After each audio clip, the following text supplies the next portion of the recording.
Windy today as southwest wind up to 25. You'll be hot near 90. Around 70 tonight, mostly clear with lighter winds. A nice breeze on Saturday, we'll need it. It'll be in the low 90s, mostly sunny. And low 90s expected Sunday, Mother's Day, don't forget, mostly sunny skies in the forecast. Your life, your music, we're KLEK 102.5 FM. From Feature Story News in London, I'm Ollie Barrett. Iran says Syria has a right to defend itself. This after Israel launched airstrikes on what it claims were Iranian military targets inside Syria. 4 children are among 7 people found dead in a suspected murder-suicide at a rural residence south of Perth in Western Australia. And Malaysia's kings reportedly agreed to pardon Anwar Ibrahim, who was jailed on charges of corruption and sodomy in what he always said was a politically motivated case. It's 9:01. Community Conversations is brought to you by Arkansas Early Learning, offering no-cost childcare in Jonesboro and Northeast Arkansas. Applications at arearlylearning.org. Arkansas Early Learning is a nonprofit organization. KLEK LP Jonesboro, the voice of Arkansas Minority Advocacy Council. It's now time for Community Conversations, a program focusing on the people working to make the Jonesboro community a better place, while offering viewpoints from all sides of the issues. The views expressed in this program are those of the participants and do not necessarily reflect the views of KLEK 102.5 FM, the voice of Arkansas Minority Advocacy Council, or our underwriters or sponsors. Good morning, everyone, and happy Friday to you.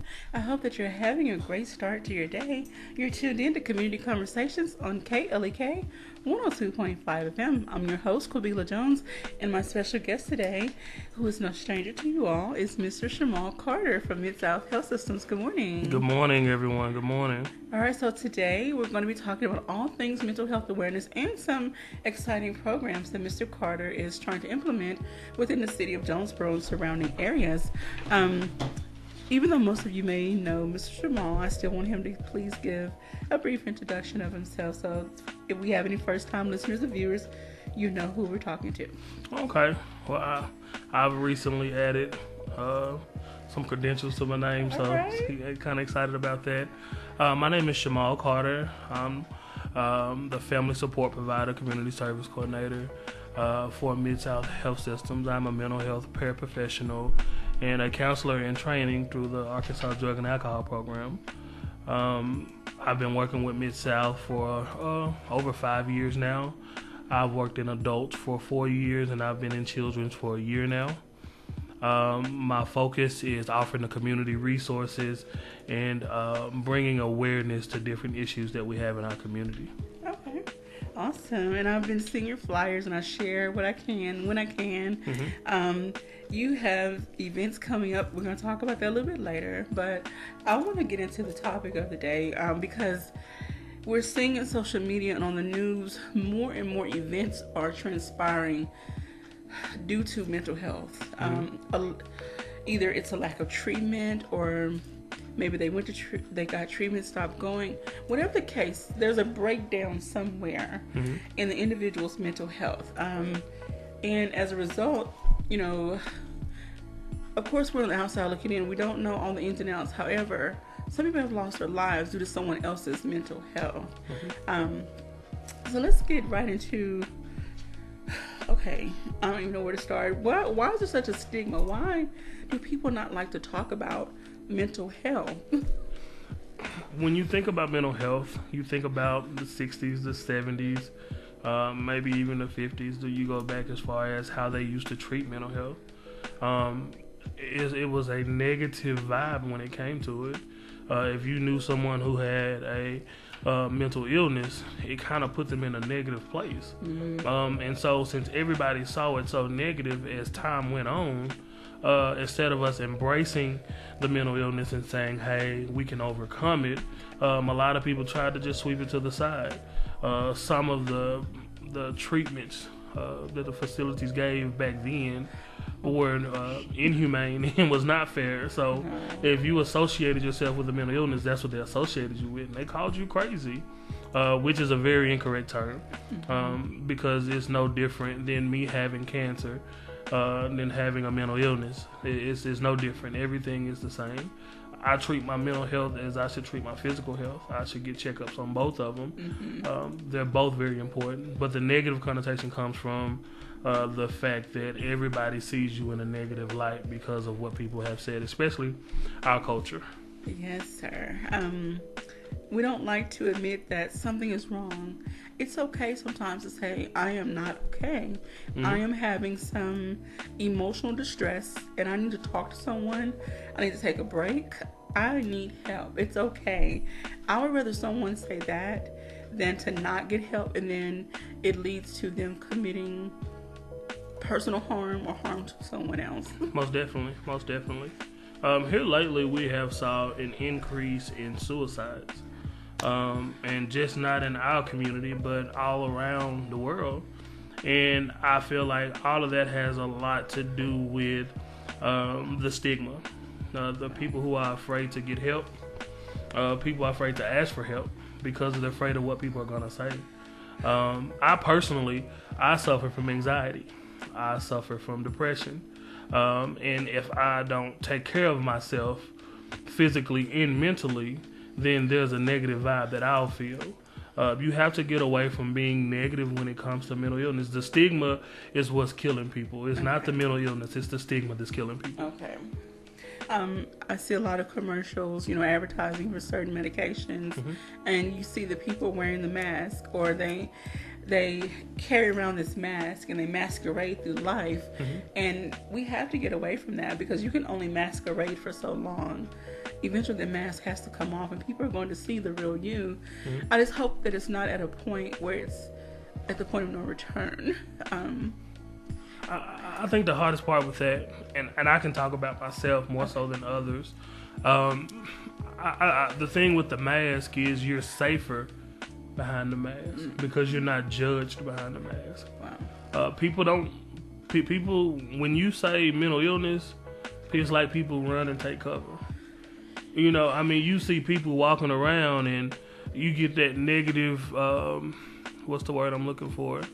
You get that negative reputation, and people say, "Oh, she crazy. This, that, and the other." And then, I'm not gonna go around her. But then she may be crying out for help with that behavior that she's displaying. Yes. I may be suffering from depression, and before I isolate, before I pull away from others, the thing I'm gonna do is reach out and I'm gonna act out. So when I act out, somebody say, "Well, what's wrong?" Okay. And when they say what's wrong, then now I can spill it to you, but I'm not just gonna come to you and ask you what's wrong. Okay. Or I'm not gonna come to you and tell you what's wrong. Rather, I would love for us as a community as a whole, and I'm just going to speak to Jonesboro, this is where I live. I would love for us to be neighbors again more. Check up on people more. You never know what someone else is going through. Like you said, you may not readily open up, but if someone prompts you, you'll be more willing to share a little bit about what's going on. That's the way a lot of people live their life. When they're dealing with certain illnesses and certain issues that happen in life, they're not so quick to just say, here's what's going on with me. Right. Yeah, some people go to Facebook, some people go to social media, that's a select few. Not everyone is going to be open and candid with their issues. Right. That's the basics of me going and saying, hey, I went to Euler, Mid-South, and in Little Rock, and I asked them what training can I be offered to help my community. And so I went down there and I spent a week at one point, and I spent 3 days at another point. And out of all the training that I got, I am able to offer a community awareness, an emotional awareness workshop. That's awesome. One thing that the state is gearing toward now is peer-to-peer support. Okay. Clinicians are great. I love clinicians. They do great work. But sometimes peer-to-peer support, you're able to work with the client better. Okay. Peer-to-peer support puts you in a better place to say, I understand. Okay. Versus if I go in and talk to a clinician and we're sitting there, they're going to offer me what their school offered them. Okay. But as a peer-to-peer, I can say, hey, I was depressed.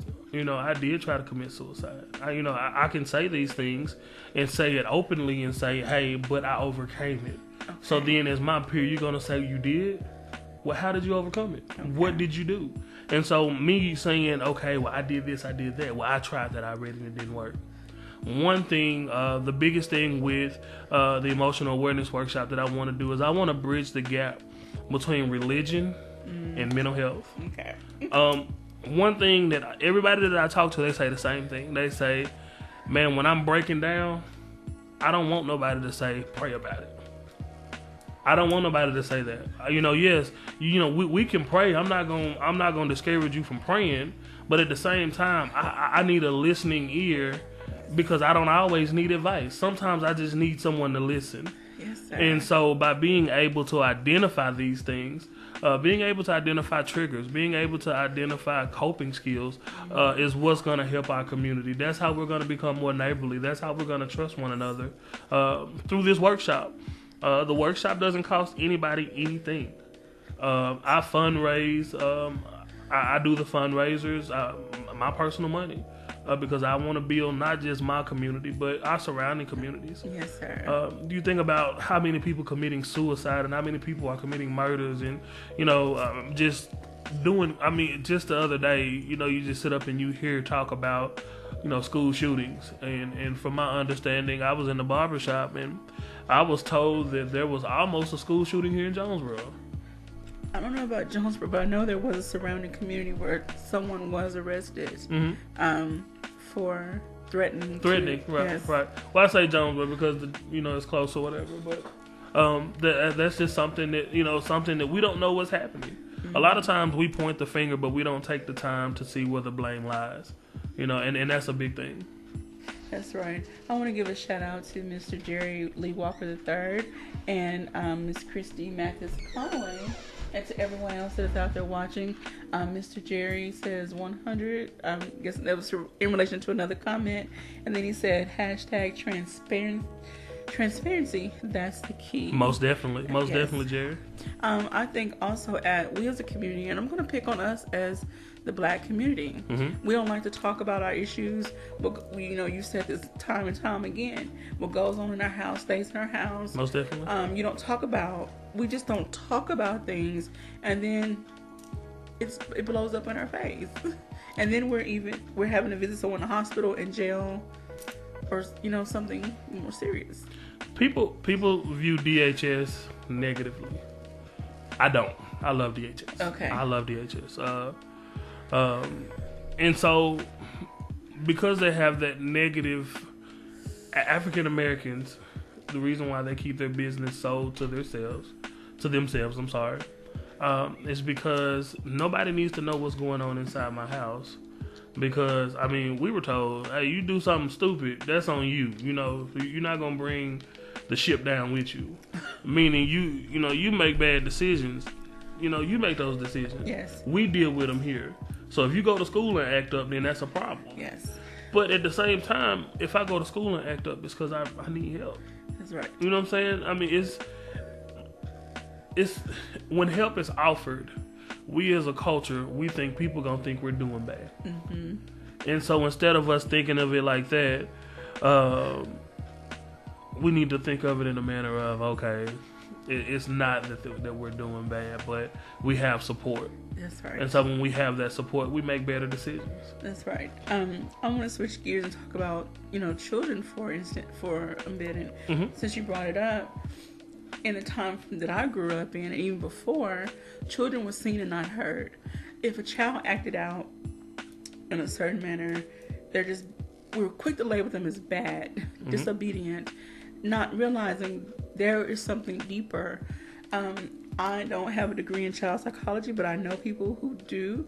I know people who work with children in preschool, kindergarten, whatever, and they can tell you, usually there is an underlying reason behind children's negative behavior. Mm-hmm. And once you get to the root of that, then you can start implementing some treatment plans. Mm-hmm. So talk about some of the children you work with and what you have experienced and how you have possibly seen a change in some of them. Okay, like you said, I don't have a degree in child psychology, but I've worked in this field long enough to be able to say the things that I'm about to say. Okay. And if you don't, I guess if people don't agree, they don't agree.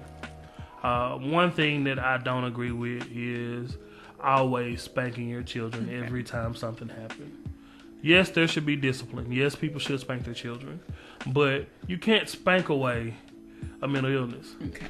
If they can't control their behavior, and as a parent, you negatively not go and get them the help that they need because you feel like, oh, medication is going to label them or whatever the case may be, then you're hurting them. Okay. Some of the families that I've worked with, we try to get them to see that it's not that the medication is going to do this or do that, because medication has came a long way from where it used to be. Okay. A lot of people say, well, I don't want my child to be a zombie. That's why you work with your doctor. Okay. That's why you allow him to raise and lower and try different medications, because he doesn't know. That's right. And so some of the families that I've worked with, they've come in with that, we could do anything, but I don't want medicine. Okay, how am I supposed to help you? So they come in automatically with that mindset, already putting that barrier there. Yeah. They're already, hey, we can do anything you want to do, but I don't want medicine. Well, I mean, case management will work to a certain extent, and then therapy will work to a certain extent, but that's not going to control his behavior, because if he's having impulsive actions, if he can't sit still or he can't stop talking, me telling him to breathe deeply, whenever he feels like talking, it's not going to help the situation. That's just like saying, I have high blood pressure. Okay. Well, Shamal, just go exercise. Well, over time, exercising will help. Yes. But right now, I need to control this thing right now. So I need to take this medicine right now to get it under control. Okay. It's a chemical imbalance that causes these things. So once I get that balance under control, then I can work to utilize my coping skills to better that behavior.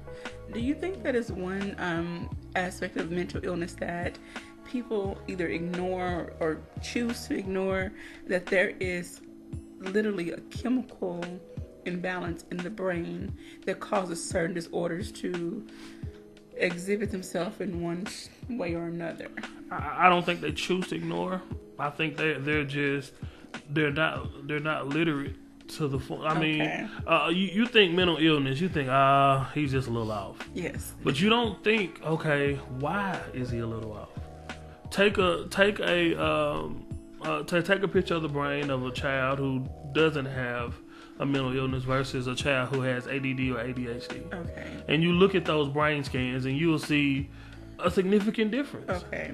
And those are things that we have to take into account when we're talking to these children. I mean, doctors, when they put them on medication, this is how we find out. Blood work, this is how we find these things out.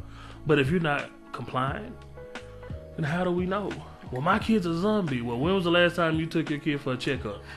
Yearly evals don't count. Wow.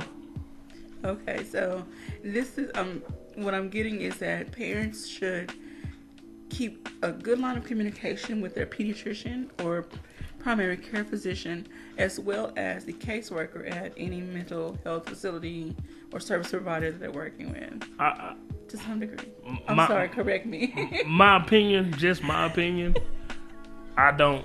PCPs can prescribe mental health meds, and that's fine. Or maybe not to prescribe meds, but to make the parent aware that, okay, there's something going on. Say if they did blood work or they notice some behaviors.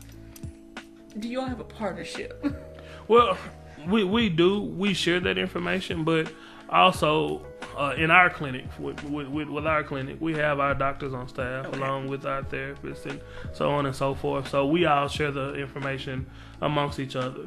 Okay. That's one thing that I love about my organization or my facility that I work for is we're a team. Okay. And in that team, with our school-based or with our, and I'm not promoting Miss South at all while I'm on here because I know I'm not supposed to do that because KLEK is a nonprofit and we understand that. But we work with our school-based along with our clinic people. If they miss an appointment, then it's our job. Hey, we need to get you in here because there's been a change in behavior.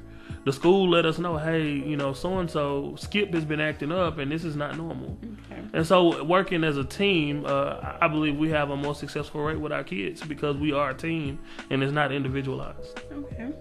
All right. So, Now, I don't even know how to address this because I don't want to offend anyone, but we see it happening. We know that there are benefits available for parents, for families who have children that have been diagnosed with a certain mental illness or disability. Have you seen, and it's just a yes or no, and we'll just leave it at that. Have you seen people abuse the system? Yeah, of course. Okay. They abuse food stamps, don't they? It's no different. Well, based on some of the children you've seen that fall in that category, have you seen some turnaround, some improvements, and do the parents try to hinder or try to impede? Help me out here. I know what you're asking, and I'm gonna answer it for you. I'm gonna answer it. I just gotta laugh. I'm sorry. I'm not trying to offend anyone. It's fine. It's fine. So, I understand what you're saying is, okay, do people try to cheat the system because they're getting a check and they want to, yeah, you see it all the time. And a lot of times they don't allow their kids to get better. That answers your question. They don't allow them to, because if my kid acts a certain way, because, I mean, more so than anything, once they're diagnosed with something, they're diagnosed with it. You know what I'm saying? So, I mean, yeah, we could be doing everything right and offering all the right services, and they can be acting superb. And then, you have that one meeting, you have that team meeting and say, hey, so-and-so's doing great. And then the next week, it's like somebody cut a leash off of them, and you're like, what are you doing? Wow. And I've had a kid say, well, my mama told me not to act like that because, we won't receive our this, that, and the other. So, I mean, but you see things like that all the time. All right. Well, we're going to stop there. Sorry. Okay. We're going to take a quick break. You're tuned into Community Conversations on KLEK 102.5 FM. Don't go anywhere. We'll be right back.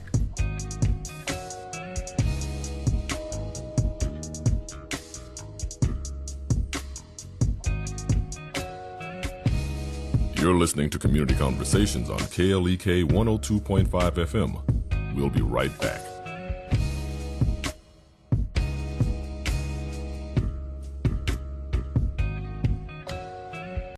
Why do we fear change?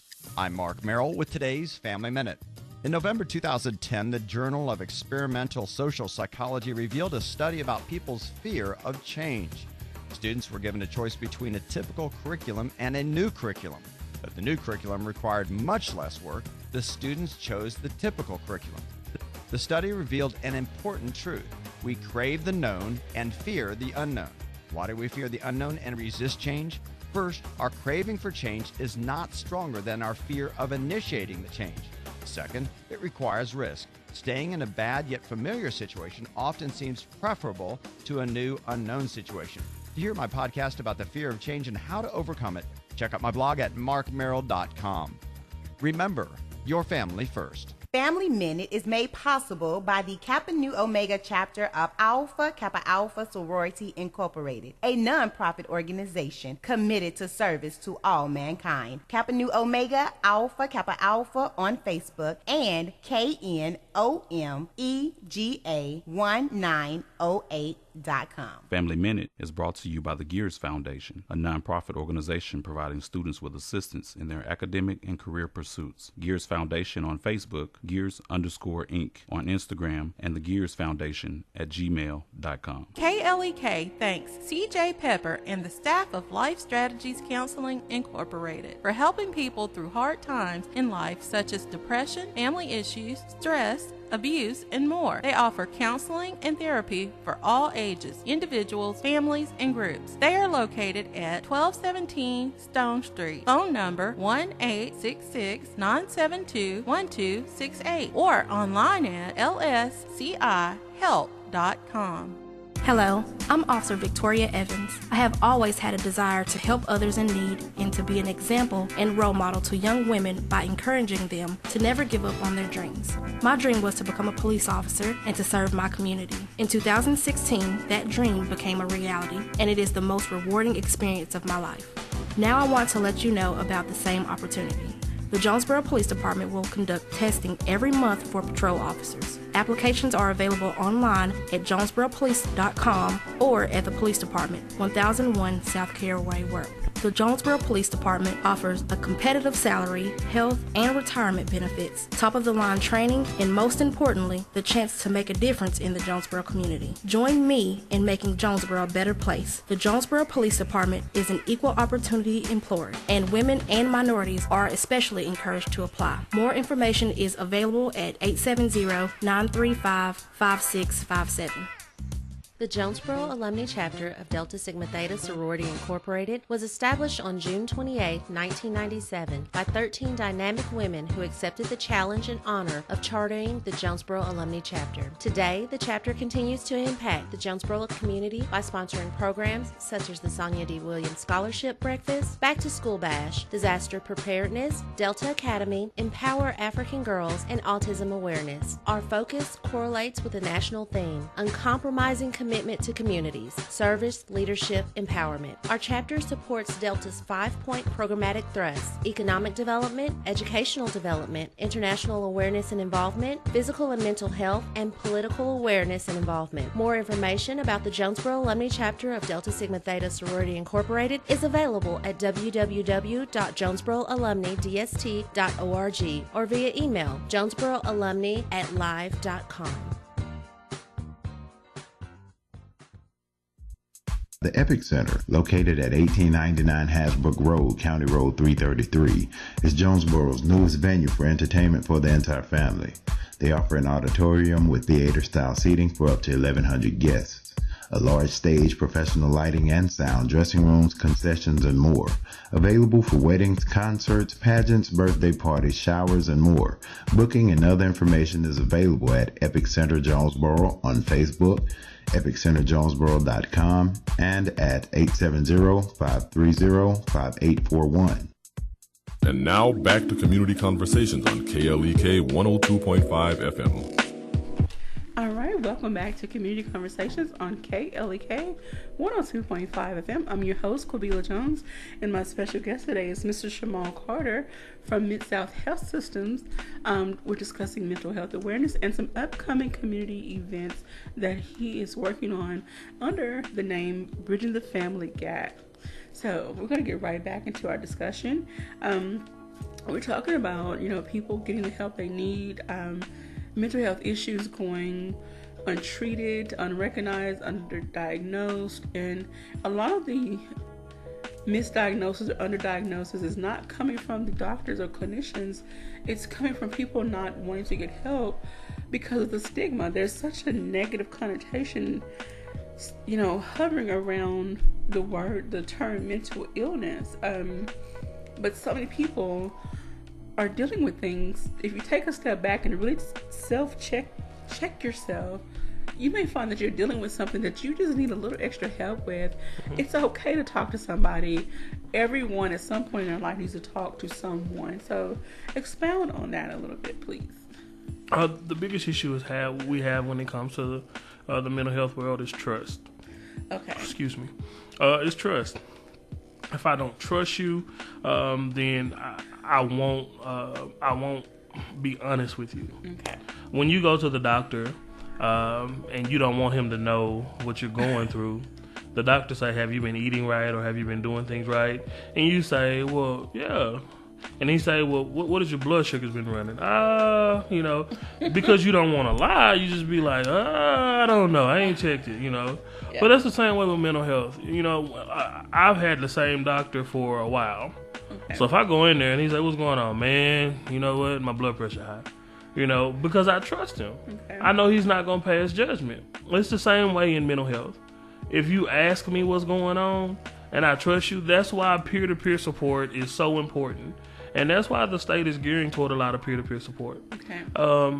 One thing that I learned while I was in my training is who better to help a recovering addict than a recovering addict. That's right. All right, so tell us more about some of the things you learned going through your trainings. A lot of things that really helped me out. A lot of times when people say they're helping people, they want to out-talk that person. Oh. And when I say I'll talk, I mean, if I come to you with my problem, if I don't ask you what should I do, if I'm just telling you, man, I can't sleep at night, and then I'm up all day, and this is going on. I'm not bathing. I did bathe, everybody, but I'm not bathing. I'm not eating. I'm not doing this. I'm not. Every time I say something, well, you don't need to be doing that, or this is. I mean, instead of it going in that way, how about we say, okay, and I'm not doing this. Okay, I learned that any time that you're in a session with someone or talking to someone, anytime that you do more than 3 sentences, if you talk more than 3 sentences, then at that point you took the focus away from the person at hand. Wow. And you took the focus away from them, and now the focus is on you. Wow. Your train of thought is so, and even the smartest people, your train of thought is so limited that whenever you get ready to talk, if I continue to talk, now I feel like you don't even care about me. Now I feel like you just want recognition, and you just want to say, well, I talked to so-and-so. And that's what people come in, and they deal with a lot of anxiety, because they're trying to figure out, are they going to tell somebody else what I said? Or, more than 3 sentences. This is for anybody that says they want to help people. More than 3 sentences, and you're doing any kind of peer support, like any kind of, friends. I'm talking to my friends. If I know you're listening to me, every once in a while, and I learned this a long time ago, even before I went through training. Every once in a while, if you're talking to me, Kwabila, and you say, and one thing that bothers me is, I love my nails, but I don't know if everybody else loves my nails. Okay. And you continue to talk, because I know you love your nails. And you continue to talk, and then every once in a while, I may say, yeah, and since you love your nails, you really want them to be this, that, and the other. It shows me that I'm paying attention to you. But I'm not adding too much. Okay. That's the biggest problem. We feel like we're helping people by telling them, all these different things, and we're actually hurting them more than anything.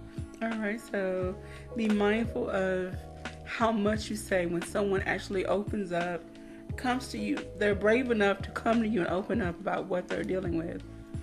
Just listen. Right. And right. That's I can attest to that. I don't share a lot of what's going on in my life, because I feel that some people just don't have time or care to listen. Mm-hmm. I know there are people that care about me, so I'm not going to take that away from them. I don't want people to feel like I don't appreciate what they've done for me so far. Mm-hmm. However, the older I get, I'm becoming a little more reserved and less likely to open up.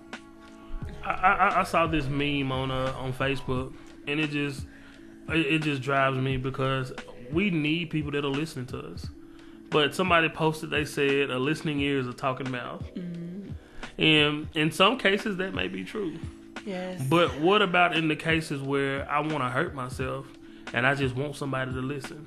Mm-hmm. And then I get on Facebook, and I see somebody posted that on Facebook. Wow. And now I'm just like, oh my God, like I can't reach out to anybody. Everybody's gonna know. Mm-hmm. That's just one of those things where you just, it just drives me up one side of the wall and back the other, because you're taking away. People need help. People need help.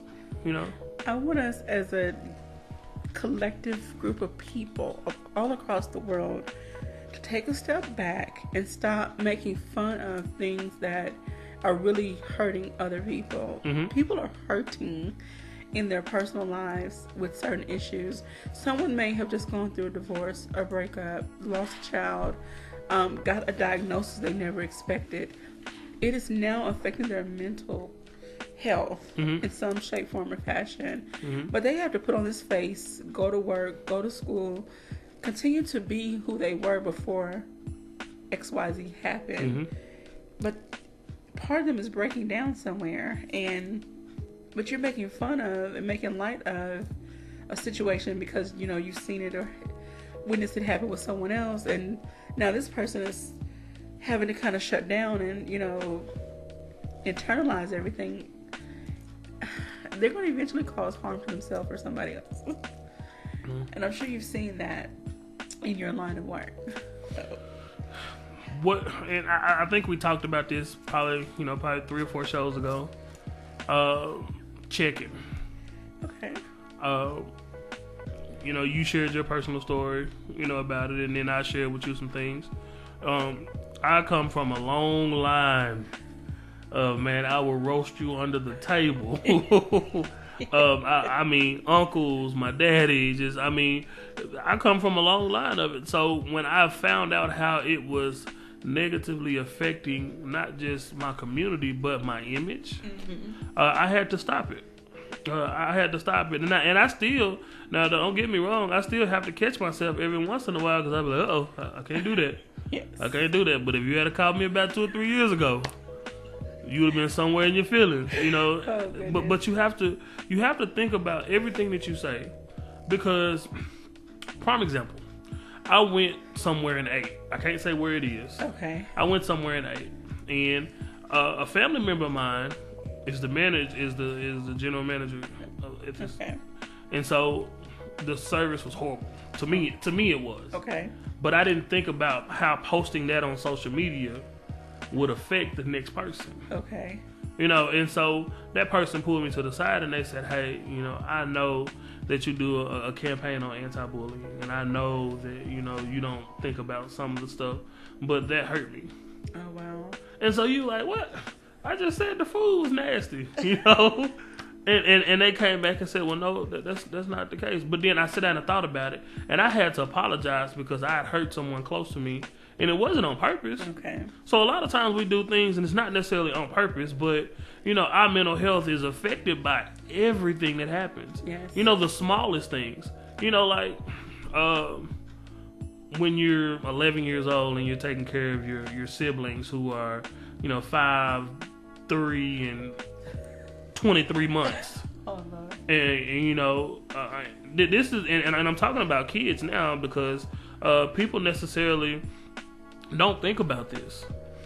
They wonder why children are dealing with these things as early as they are. Okay. They're taking care of their siblings. They're staying up all night long. Mom and dad is not there.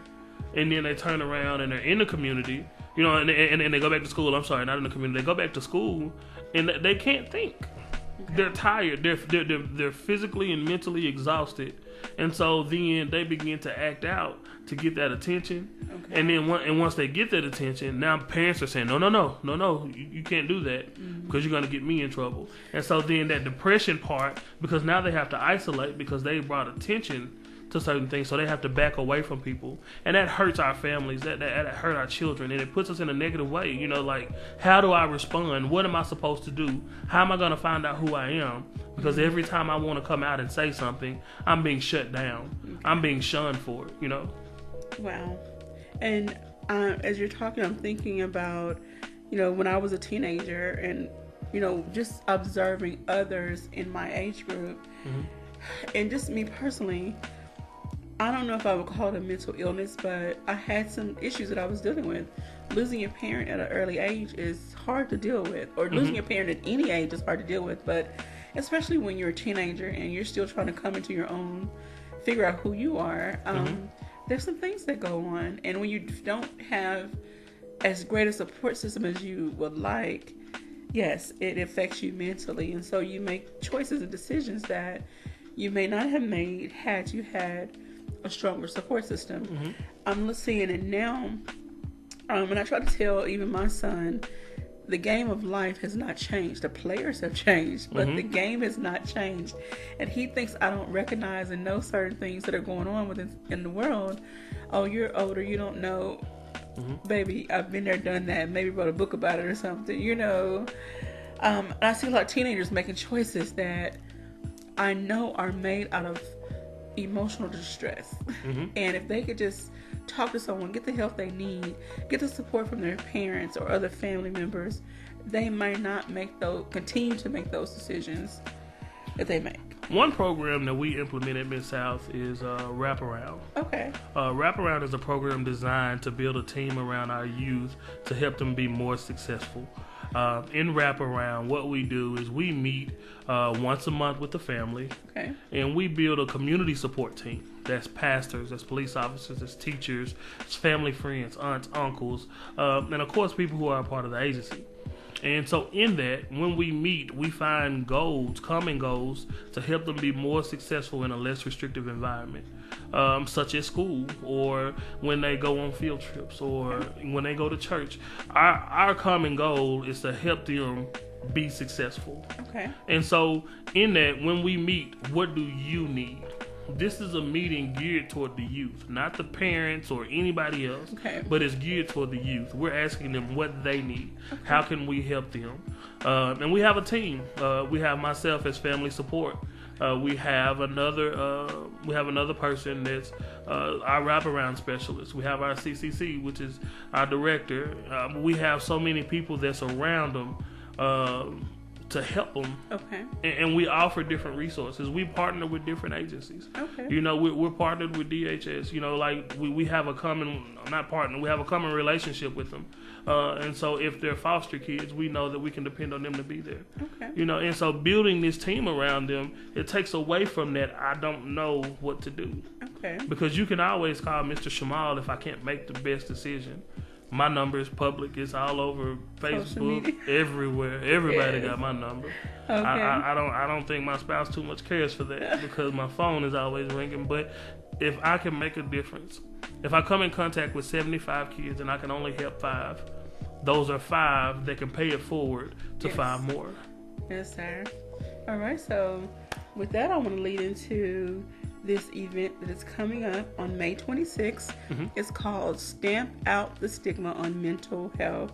So I first saw your flyer where you wanted to host these emotional awareness workshops. So this is going to be the first of many workshops, and this is going to take place at Allen Park, which is on Ray Street, May 26th, 9 a.m. to 3 p.m.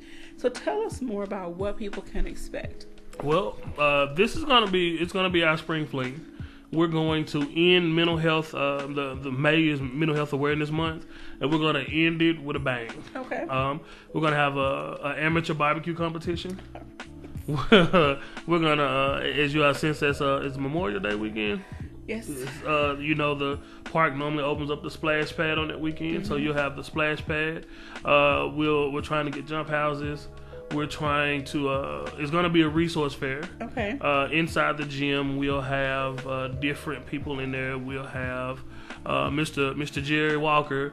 I know he'll be there. Okay. They are fighting the war on opiates. The organization that he has ran, that's trying to stamp out the drugs, trying to help out in the drug community. Okay. I know they'll be there. DHS will be there, and they'll do a presentation on suicide. Youth Move of Arkansas, they'll be a part of it. Out of the Darkness, which is an organization that is bringing awareness to what drugs are doing to our community. Okay. We'll have religious organizations there set up because one thing I said, we're trying to bridge the gap between religion and mental health, because for so long people felt like, you know, if I go to church then I can't acknowledge, because I was taught, you know, these are just spirits. These are just demons, and they can be prayed away. I'm not saying they can't be. Just a disclaimer. But I'm saying that mental health is important. And so this day will be about the community. It's not about one agency. Everybody's invited. It's not just Mid-South, but you can... if families wanted to come set up a booth, families could set up a booth. Okay. If Day Springs or anybody that want to set up, because we want to build our community. Right. We want to stamp out this stigma on mental health. And if I can't help them, if Mid-South can't help them, maybe Day Springs can help them. Maybe families can help them. Maybe these other organizations can help. I believe CASA will be there. Okay. I'm on the board of directors for CASA, and I think they're going to set up a booth at this event as well. It's gonna be a thing where everybody can come out and have fun, and it doesn't cost the community anything. All right, so people, we need to get behind this initiative. We need to start raising awareness. We need to start being proactive about health, mental health, bringing awareness to the community, and taking action, helping the individuals get the help that they need, so that they can increase the quality of their life and, you know, have longevity of life. I hate to see someone dealing with something that could be preventable or treatable, simply due to lack of resources, lack of information about resources, or lack of support to help them get the resource, get connected to the resources. I'm looking at the flyer and it says awareness workshops, public importance of self-care. Let's talk about self-care in these last 2 minutes of this segment. If I work too much, I have to take a day off of work. Okay. The importance of self-care lies within self. You have to be mom all the time. You have to be dad all the time. You have to do these things all the time. But if you don't take care of yourself, then your mental stability is at stake. Okay. Your physical health is at stake because you're not taking the necessary actions and steps to take care of yourself. Okay. Self-care could be, I love the outdoors. I love fishing. I love hunting. Okay. That's my thing. My self-care comes in November when gun season open up and I'm in the deer woods. Yeah, it's good to hunt, but I'm out there and I can self-meditate in my deer stand in the middle of nowhere. Nobody's bothering me. A lot of times I don't have cell phone reception, and I'm sitting there and I'm able to reflect. Okay. And I'm able to breathe. I may be cold, but I'm able to breathe. Or I go fishing. While I'm out there fishing, a lot of times I don't fish by myself, but I go fishing with somebody that I trust, and I'm able to talk about what I'm going through. Okay. And it allows me to make, when I come back from fishing, now I'm ready to hit life head on, and I'm ready to roll. Okay. So it's self-care. We have a few people that are that are volunteered to teach that. So, and they're clinicians, so it'll be the more professional side of it. You probably get a few more terms than what I just gave you. Okay. But all right, so it's okay to take care of yourself and take that time away from the world and check out. I mean, I'm the type of person, I wish I could just turn my phone on Do Not Disturb, which I should do more often.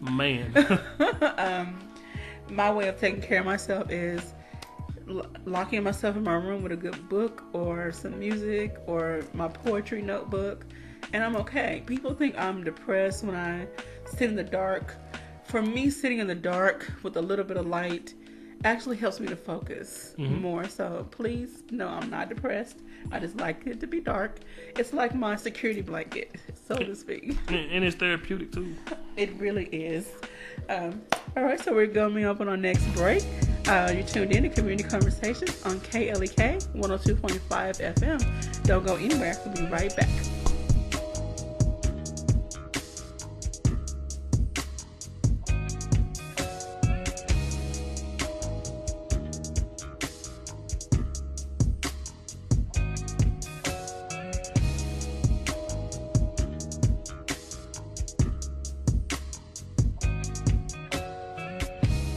You're listening to Community Conversations on KLEK 102.5 FM. We'll be right back.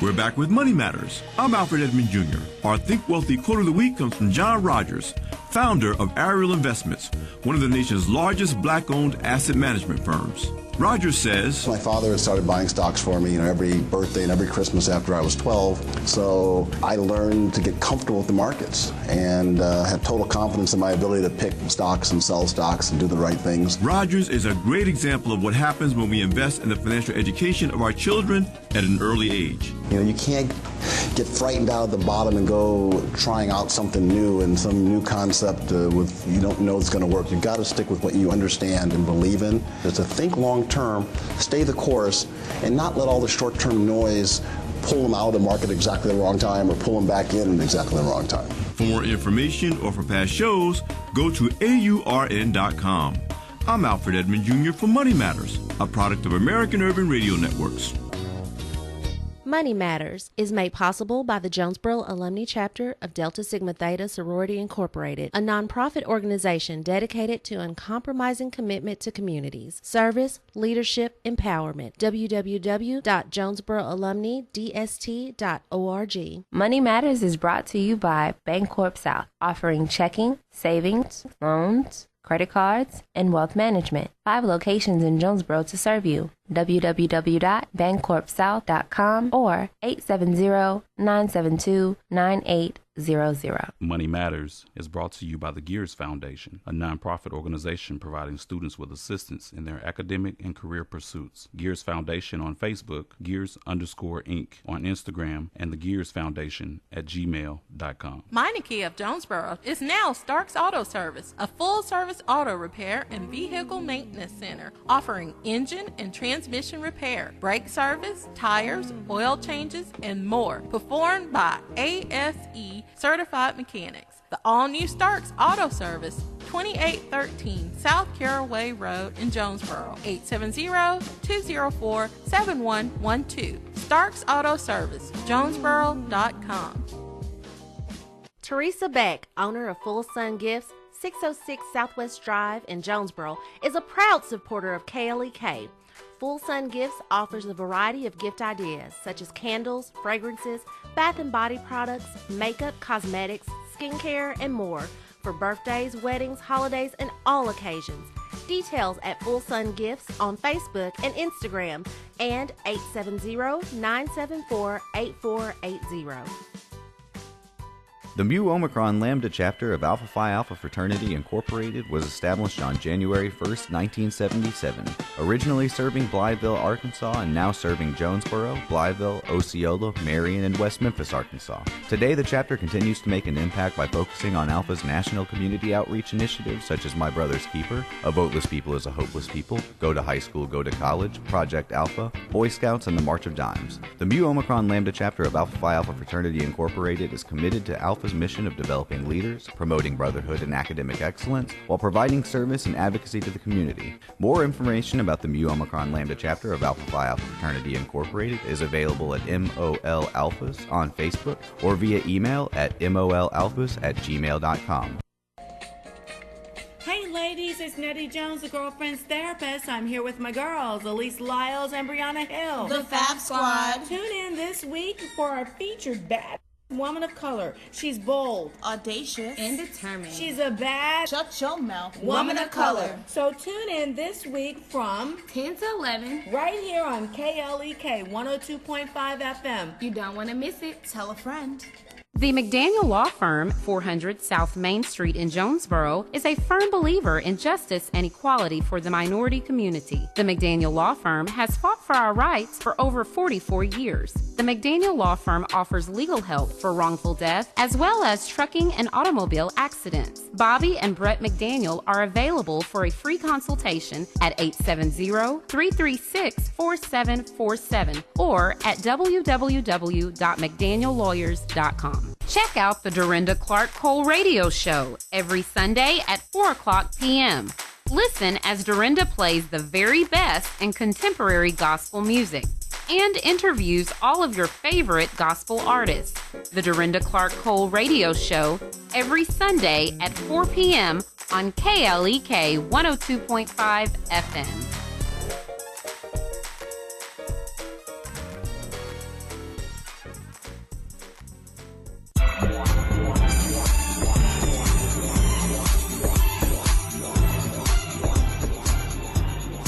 We at KLEK would like to extend a sincere thank you to all of our underwriters and sponsors. If you would like to sponsor or underwrite our programming and help us to educate, entertain, and empower the community, our number is 870-203-9951. Our email address is klek1025fm@gmail.com. The website address is klekfm.org. Again, thank you for listening.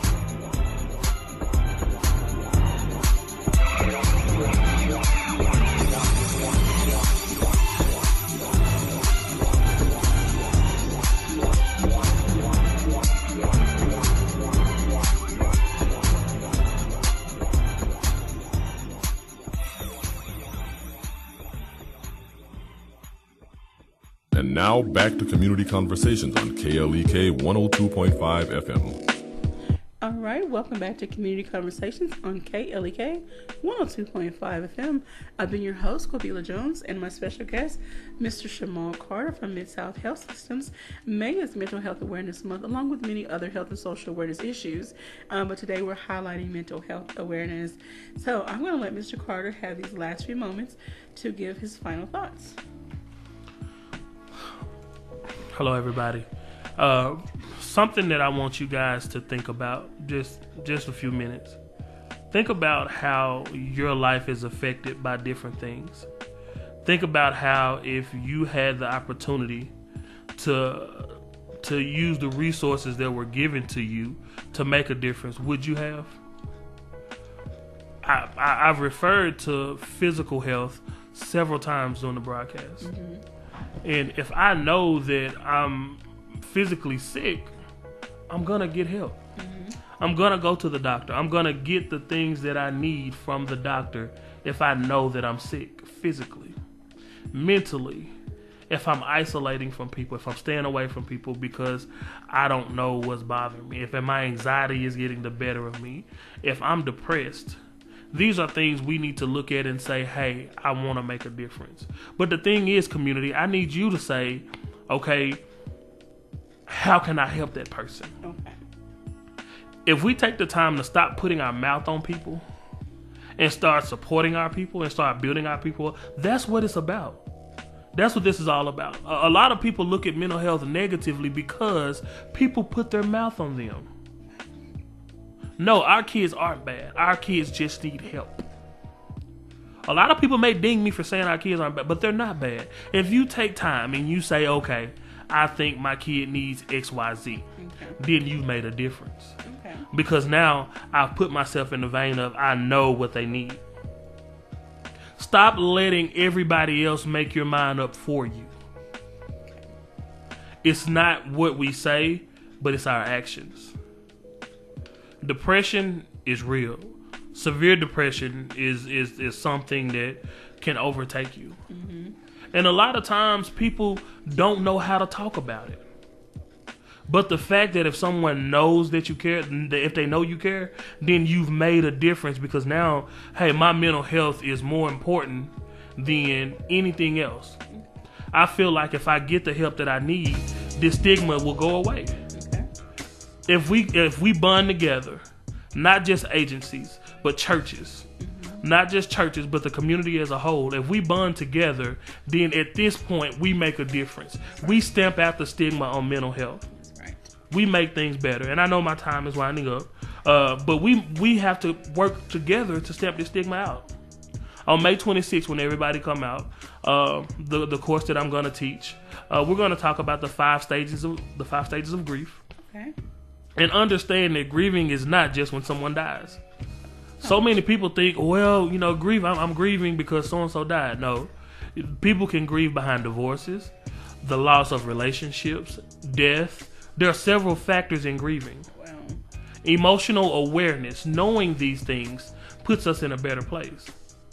Knowing that if I have a support system, making out a plan to say, if I feel this way, I know I can reach out to this person. Yeah.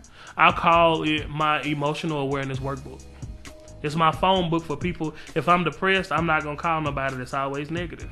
Mm-hmm. If I'm having issues with anxiety, I'm not gonna expound on just, okay, this person is gonna make me wanna scream. Everybody take the time to just research yourself. Find out what you need. Self-care. I preach self-care, self-care, self-care. Take care of yourself so that you can help someone else. Amen. That's my wrap up for today. My name is Shamal Carter, not John Gray. And so I appreciate everybody for tuning in. May 26th at Allen Park here in Jonesboro, Arkansas, we're having our Step Out the Stigma Mental Health Awareness Spring Fling to end our Mental Health Awareness Month, which is in May. Please come out. It's free. It doesn't cost you anything. We have a few people that are going to participate in the barbecue competition.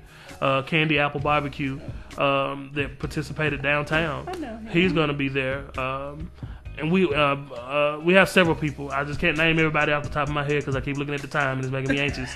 But we appreciate everybody, and I hope that everyone have a great weekend. All right, it's Friday, y'all. Everybody have a great day. Have a great weekend. We'll see you on Monday, 9 a.m. Thank you for listening to Community Conversations on KLEK 102.5 FM, a program focusing on the people working to make the Jonesboro community a better place while offering viewpoints from all sides of the issues. The views expressed in this program are those of the participants and do not necessarily reflect the views of KLEK.